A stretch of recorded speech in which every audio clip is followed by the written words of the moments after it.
Do this on the floor? No. And you should really clean this up. Someone could really hurt themselves.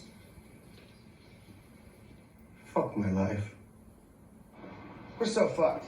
We're so fucked. This place has been fucked since Joe Street, man. Can you just calm down? We're all gapped up. The top ring had 17 thou gap originally. When we pulled the motor apart, I've made them 25, so pretty big. I could have probably gone 23 maybe, but I'm sticking on the bigger side. The second ring, I didn't have to touch them. They were already out to sort of 28, 29. Righto, let's do the old plasti gauge test. It's not real accurate, but it's going to be rough enough for this little gem. I forgot to film that while it was apart, but we had about 3.5 thou clearance on the big end. A little bit loose, but not bad for what we're doing. If it was going to be a high mileage street motor, you'd probably want to go a little bit lower than that. But sometimes I'm all for clearance and stuff like this, because it's not like it's going to do a million miles. It's going to split a sleeve before we wear out a rod bearing, hopefully. So what you get in the kit is a new pump. You've got to replace the chain. That guide's different to the 24. The tension is the same, so I'm just reusing the original because it was fine. This windage tray as well is different, so that also comes in it along with the bolts and that. I got all that from Elusive Racing. They were just as good on price than anyone out there, so they've got a lot of Honda bits and pieces, so check them out. Please stay in there, all you bits and pieces. We don't want to see you too soon. Let's talk a bit about this adapter plate that I got from Bill Hincher in the States. Awesome guy, real clibby buggy, does a lot of stuff with 4G63s and other engines.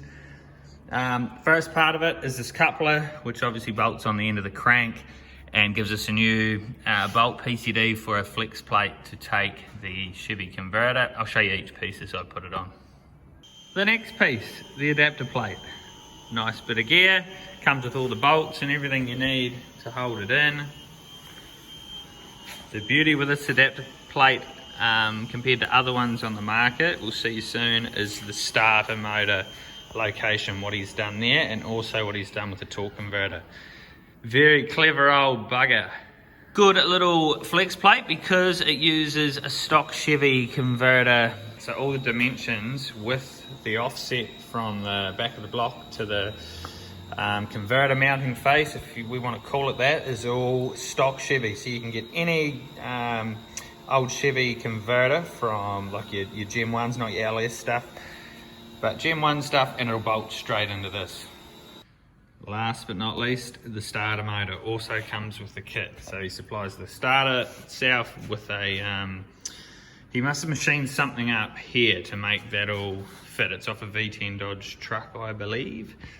But yeah, what he's done here is cool. Really, really cool shit.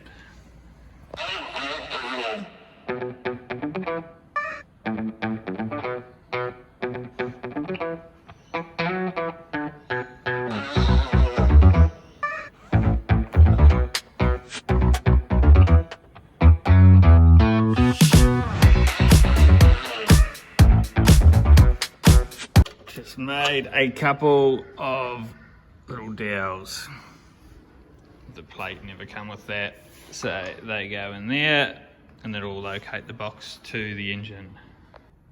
Well, that's a good way to start your Monday anyway, getting given 20 litres of racing oil and a couple of filters. Thanks to the guys at Burson's again. It's a good deed and we appreciate it. Oh, Donnie's basically finished on all the intake ports now and exhaust, so they come up pretty well for a quick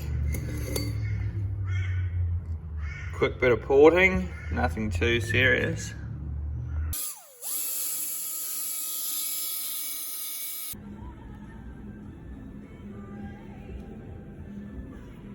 I've been waiting on these all week. This is a missing link to stop me from going a lot further with the motor. So we've got some springs and retainers that'll let me get the valves back in the head and then get the head back on the bottom end.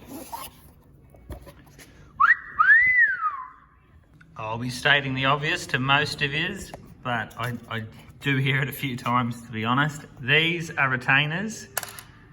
These are collets. A lot of people call these collets. Sorry, a lot of people call these retainers. These are the retainers, so they're quite a weak point. So that's the super thick one. Springs, collets, retainers. Well, sometimes things are meant to be. This is the all the rocket gear from the original donor motor that I cleaned up, thinking that the motor from Rami wasn't going to come with all this. Then they emailed me and said it did, but at least it's all cleaned up, ready for Duke too. So sometimes you got to have a win. Oh, we got the VTEC in. How nice was it of Honda to put that in there to keep the cams at top dead centre? Makes it easy to set up the timing chain.